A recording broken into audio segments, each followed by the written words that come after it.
छदवाले गई छदी सब जकर जकर जान भगले उ छदवाले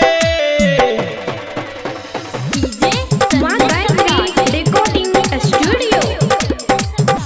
असुन के पुजिया छौरी गिरे असुन के पीरतिया छौरी बोला असुन के बदली छौरी हारे असुन के दुलिया छौरी गे माय हे गे घूमै छी हम टोला टोला अच्छा आ जहनै छी सब भेद तो बता ना आ देख सामान के आगा पीछा हाँ कहरै छी हम छेद गे माय की नाम छौरे तो सुन के छौरिया छदिया हमर नाम छदाल अपन दुनु कान गे छौरिया छदिया हमर नाम छदाल अपन दुनु कान दर्द नहीं हेतौ नहीं के दुखेतौ बात हमर मान गे छौरिया छदिया हमर नाम छदाल अपन दुनु कान गे छौरिया छदिया हमर नाम छदाल अपन दुनु कान बुझली गे गे माय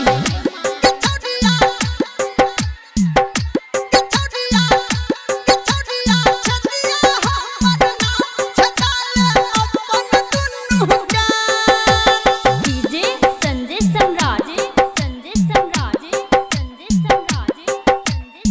अभी आप सुन रहे हैं सावरिया म्यूजिक।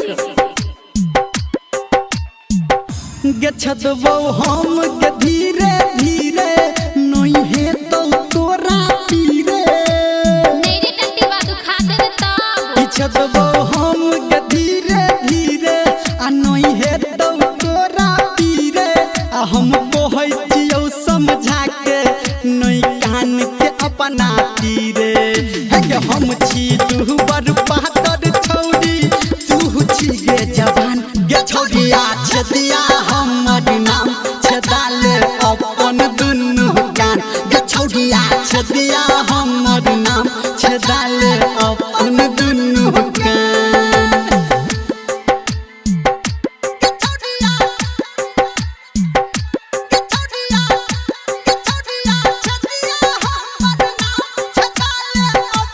डीजे संजय सम्राट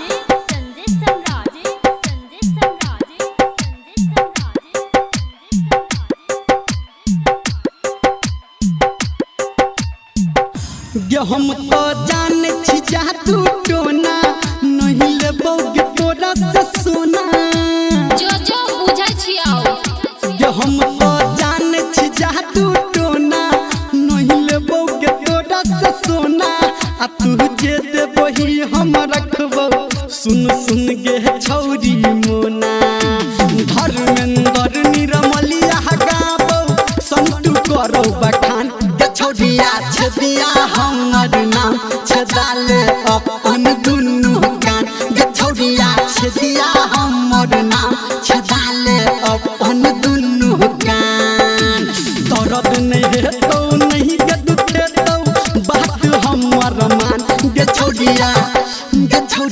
छदिया हमर नाम छदाल अपन दुनु कान गे छौरिया छदिया हमर नाम छदाल अपन दुनु कान छदाल न गे गे माय